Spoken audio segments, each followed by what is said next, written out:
100 underrated horror gems, let's go! I put a lot of effort to find some really obscure gems. You won't find The Descent in this list, you know what I'm saying? So I'd appreciate that like, and also leave in the comments one gem that you love, and let's extend this list. Exte hair extensions. OMG honey, that weave is killer! I stole that joke from Suicide Squad. Evil hair that kills people and leaves them in deep red blood. Deep red. After witnessing a psychic being murdered, a web of mystery starts to develop for a jazz pianist. I guess you can say that cat wasn't jiving with it. The cat. Okay, so this one is an alien that has a form of Salem from Sabrina fights a Chinese parody of the Terminator that came from a galaxy far away.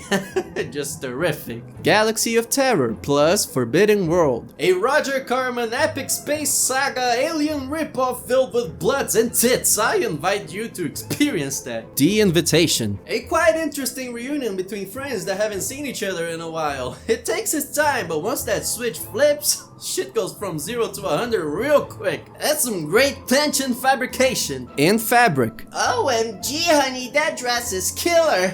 Literally, a quite fun movie, unironically about killer dresses. It even makes the British look like people. They look like people. Written, produced and directed by the same person, this one actually tells a lot about said person, as a man starts to think people are turning evil, but he just might be the one that is snapping. Ginger Snaps 1 and 2. A Canadian werewolf in Canada. This early 2000s gem is actually quite refreshing, even though it looks like it came out of the cheap YA bin. The sequel is quite a strong follow-up too, taking place at an evil rehab center. The Evil. A doctor turns a mansion into an evil rehab center, and ghosts don't like people being sober. That equals a high body count and a demonic good time. Demon. Bringing together elements of the Jewish and Polish folklore, this gothic experience is said to be cursed after the director committed suicide after its premiere. The possession of a bride brings a bit of animation to a wedding party. Re-animator plus Bride of Re-animator. Cartoonishly violent with a scene that gives new meaning to giving head. This is a known one, but the sequel Bride is in my opinion just as good, as the boys continue their research in the name of science after destroying their faculty. The Faculty plus the Cooties. Elijah Wood's magnum opus about alien teachers. Elijah actually returns to the horror comedy genre later on with The Cooties, which is another good one, not to be confused with Cuties, which is a different kind of horror you should definitely avoid. The Void. Practical effects abound. This is a great modern take on cosmic horror. It does peter off a bit by the end, but hey, who doesn't peter? Splinter. Trapped in the gas station with the spiky boy outside, this is an intense and quite well made little thriller you might have let slither by. Slither. A James Gunn classic, Nathan Fillion, Michael Rourke and Elizabeth Banks against killer slugs. Slugs. Some cute little slugs with tiny little teeth go around killing farmers. I also recommend Ticks, by the by. Just like Howie Mandel, that movie has a lot of ticks. Schlocky gory bug movies are a camp drug, I tell you. Don't pass them by. Possum. An artistic symbolic horror thriller about dealing with some trauma. This is not about a giant possum as I was hyped to believe, but when I think of Bleak, this one definitely springs to mind. Spring. Monster love stories are a rare sight, so Spring stands out as one of the best ever. All tea, no troll. Troll Hunter. Norwegian found footage of people hunting trolls. Quite clever, Fieldy. Oh, yeah! Ouija, Origin of Evil. Don't be fooled by the name, as this sequel to Ouija is miles above the one preceding it, made by Mike Flanagan of Midnight Mass fame. This one has quite a few spooky sequences as Alice and her sweet daughters try to survive said spooks. Alice, Sweet Alice. A little girl is murdered and it just might have been her little sister. Who knows? She certainly looks like a little monster. Little Monsters. A zombie outbreak happens during a school trip, and to keep the kids together, a grade school teacher has to pretend nothing is wrong as they sing Shake It Off instead of learning their ABCs. ABCs of Death 1 and 2. These are anthologies with each based around a word. The second one is much better, so you might want to start with that. W is for Wish is one of my favorite shorts ever. There are also 0.5 version of the movies, but I don't really recommend any of those. Besides, M is for Magnetic Tape. That one is quite lovely. Lovely Molly. A couple moves into a house and something just might be wrong with it. Yeah, it's generic, but this one has quite a few memorable sequences. I watched the first half as an audition to see if you'll like the rest. The Audition. You might ask yourself if the movie you're watching is really horror, but this one subverts the romantic comedy genre, and it gets pretty gnarly and gory by the end. Impetigore. A twisted supernatural drama with some gore splashed around, plus a creepy village. Now that's a vacate. Vacancy. Luke Wilson and Kate Beckinsale go to a hotel where the owners make snuff films. They need a plan to get out of there, so they hatchet. Hatchet 1 through 3. A good old-fashioned American slasher with some great kills, a rare, all in the same level of quality, 3 out of 3, Trilogy of Horror. Trilogy of Horror. I recommend it mainly for the last short about the doll, it's quite fun. But on the whole, this is like 3 extremes, except worse. 3 extremes! 3 renowned Asian directors from China, Korea, and Japan. Takashi Miike, Chan-wook Park, and Fruit Chan. That man's name will never not amuse me. Each coming in with their individual visions of horror with shorts that are wholly unique and entertaining. Now that's a definite wreck for me. Wreck 1 through 4. Wreck is a modern classic, a landmark in the found footage genre, and I'm gonna go ahead and recommend its 3 sequels too. It's diminishing returns, yeah, but they're all great in their own way, as people try to survive that infected hell house. Hell House LLC. A film crew go to a haunted house tour 5 years after 15 people were murdered there. Terror ensues. It's not the best, but it does its job. My info tells me LLC stands for let the left one come in, but I can't confirm it. Let the right one in. Vampires, little kids, and romance. 3 things I don't usually care about, but this one pulls it off, and it's definitely not for kids. Very cool ending sequence, watch the original in Swedish, it's magic. Magic. Anthony Hopkins shares the stage with a puppet and it's quite tense. Amazing performances by Hopkins and the puppet. Move over, Annabelle. Annabelle creation. A random Annabelle sequel is about the same level as The Conjuring? Who would have thought? There are demons and they come out at night. Night of the Demons 1 and 2. An Evil Dead inspired classic with some creative effects and kills, plus top 3 scream queen of all time, Linnea Quigley. The second one gets a bit more ridiculous, the third one you should just ignore, and there is a god-awful remake I deny is even real. Daniel isn't real. Or is he? Maybe, maybe not. Maybe go watch this yourself, you creep. Creep 1 and 2. It definitely does what it says and creeps you out as a weirdo that likes to wear his little wolf mask gets some visits in his cabin near a creek. Wolf Creek 1 and 2. A brutal affair taking place at an Australian outback, and I'm not talking about that big onion thing. The second one is quite good too, and you better watch out for the third one coming soon. Better watch out. It's Die Hard meets Home Alone with the killer playing deadly mind games. Deadly games. It's Die Hard meets Home Alone with the killer Santa that has no qualms about leaving you dead in the snow. Dead Snow 1 and 2. It's zombie Nazis with over-the-top stupidity and gore. Pure poetry. Poultrygeist. Possibly the best trauma movie ever made, with the exception of the obvious GOAT, Toxic Avenger! Poultrygeist brings all the sleaze amped up to 11 and it's absolutely hilarious. Hilarious. 7 stories that strive to be absurd and darkly humorous, a creative mixed bag that leaves you thirsty for more. Thirst. Vampire romance? But Twilight this ain't, as a priest becomes a vampire and is forced to abandon his ascetic ways as he finally gets with the girl. The Final Girls. You just f***ed with the wrong virgin. That's my catchphrase. A kind of meta movie that plays itself straight. A girl goes into a horror movie and has a not so good night with her mummy. Good night, mummy. Good night, mummy. That's the name of this Australian thriller. 2 kids' mother comes back home from surgery with her face wrapped up and she's acting weird again. Better get the hose. Could she possibly hurt or even kill her children? Who could kill a child? Who could kill a child? It's Children of the Corn on crack! Crack corn! In Spain! You know what else is Spain? A child. I got this trash script off the street. Street trash. Oh, it's about to go down. The toilet. Hobos melting down the toilet. And they play football with a severed penis. The man who gave that severed penis for a good game is a martyr.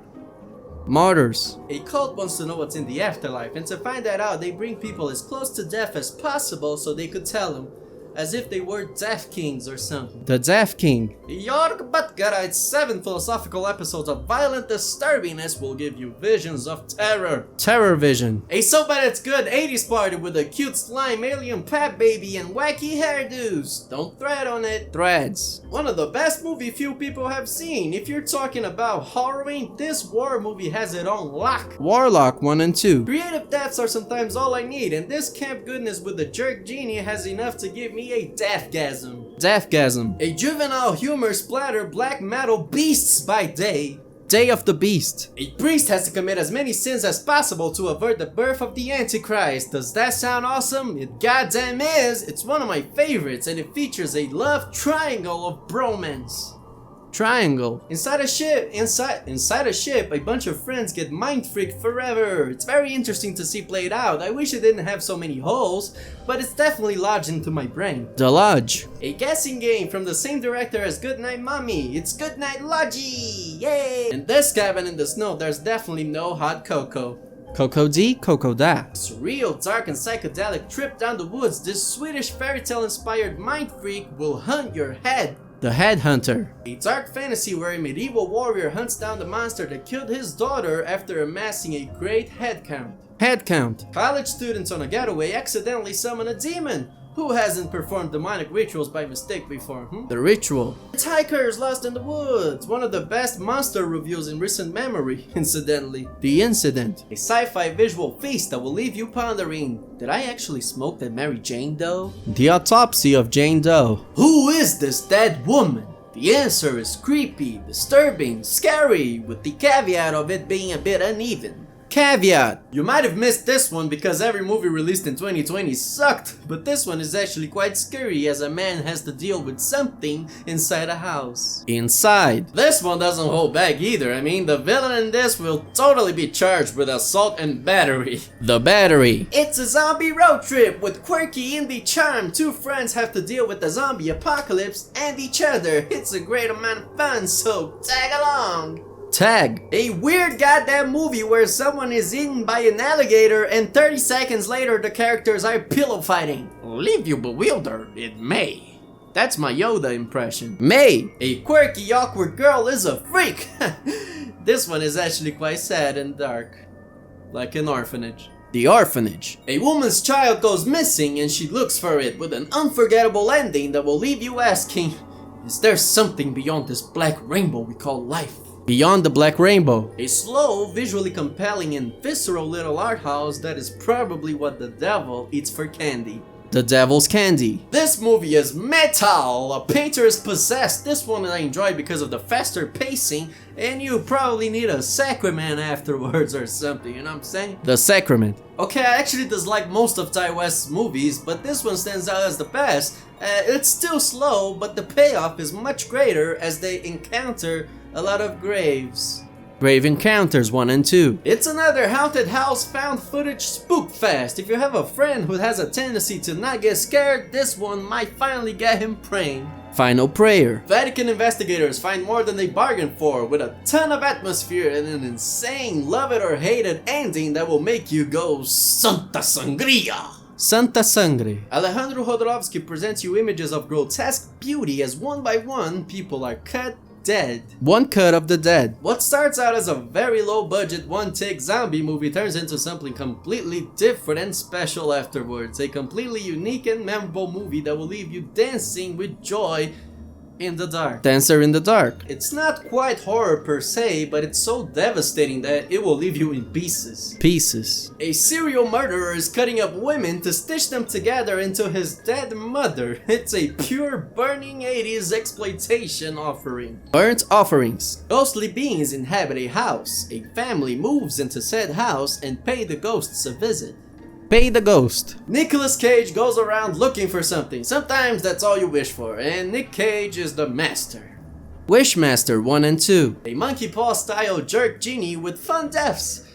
Don't mess with black magic, queens. The Queen of Black Magic. This gory Indonesian flick starts off a bit slow, but then it kicks into full gear. Even children are game. Now that's a queen I can get behind. This is another one. I love you, British people. This remake is a true evolution on the original. Evolution. This one is like 10% horror, but it's Stifler, Duchovny, and Orlando Jones teaming up against aliens. I played the hell out of this as a child. Why don't you play in hell? Why? Why don't you play in hell? That's a question I ponder constantly. You should. It's better than swimming. Swimming to sea. You know that scene in Finding Nemo in a dentist office? This movie is that scene, but in a seafood restaurant. Things get dark, and fish get cold. Cold fish. A nice old man might not be so nice. Maybe? If you're older than 50, I suspect you anyways. Being that old is like a time crime. Time crimes. A man time travels, finds himself, and then space-time continuum explodes. Remember folks, don't mimic yourselves. Mimic. Giant insects that kill people, directed by Guillermo del Toro. Fun for the whole house. The fun house. It's a fun little clown, little fun house, little killer beast at night. Night beast. Copious amounts of cheesy violence ensues after an alien goes in a killing spree. The comet at night. Night of the Comet. After a comet wipes out most of the earth, two valley girls have to fight zombies and cannibals. Possibly the most 80s movie ever. It's like 80s Pet. It's that timeless story. Boy likes girl, girl don't like boy. Boy likes girl in cage. Now that's some incel revenge right there. Revenge. It's a revenge movie, big shock, but it's actually quite fun and violent as the death bell tolls for the bad people. Death Bell 1 and 2. It's Japanese Saw in a classroom that quickly becomes a cemetery. Next to a house, probably. The house by the cemetery. Borderline plotless, poorly dubbed, and gore that bugs ya. Bug. Michael Shannon versus an invasion that keeps ramping up.